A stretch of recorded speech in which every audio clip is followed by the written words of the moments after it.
అందరికీ నమస్కారం.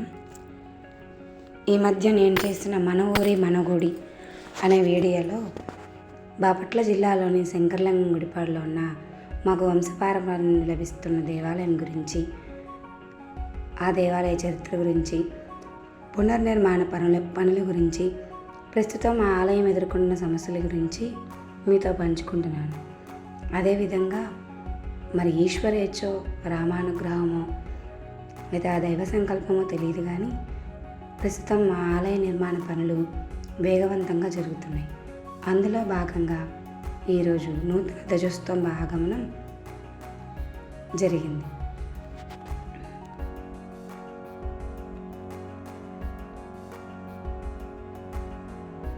ఆ నూతన ధ్వజస్తంభ ఆగమనాన్ని మా గ్రామ ప్రజలందరూ ఒక సంబరంగా చేసుకొని అందరూ పాలు పంచుకున్నారు.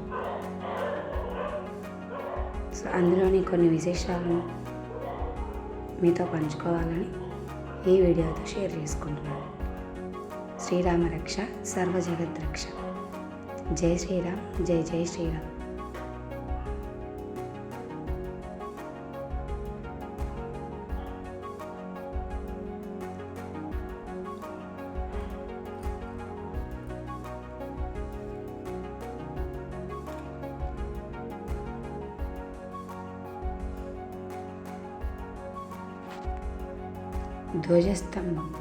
ధ్వజస్తంభం అనగా ఆలయ విగ్రహమూర్తుల అనుగ్రహం అంతా ధ్వజస్తంభం మీద ఉంటుందని పురాణాల ద్వారా మనం తెలుసుకోవచ్చు. ఆలయం మూసి ఉన్న సమయంలో, లేకపోతే మనం ఆలయాన్ని దర్శించుకోలేని పరిస్థితుల్లో ఉన్నప్పుడు కేవలం ధ్వజస్తంభ శిఖరం చూసినంత మాత్రాన సాక్షాత్తు విగ్రహమూర్తుల దర్శనం చేసుకున్నంత ఫలితం లభిస్తుందని పురాణాల ద్వారా మనం తెలుసుకోవచ్చు. ఇంకా ధ్వజస్తంభం లేని ఆలయంతో సమానం కాదని కూడా మన పురాణాల ద్వారా తెలుస్తోంది. అందులోని ముఖ్యమైన ఆలయ నిర్మాణంలో ముఖ్య భాగంగా ఈ ధ్వజస్తంభ ఆగమనం ఈరోజు జరగడం మా అందరికీ ఎంతో ఆనందంగా ఉంది.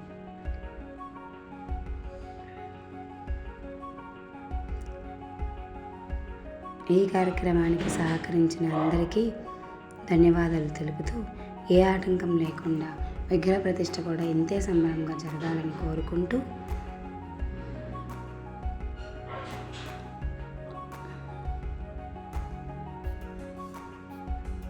ఇలా మీతో పంచుకోవడం ఆనందంగా ఉంది. Thank you for watching. జై శ్రీరామ్.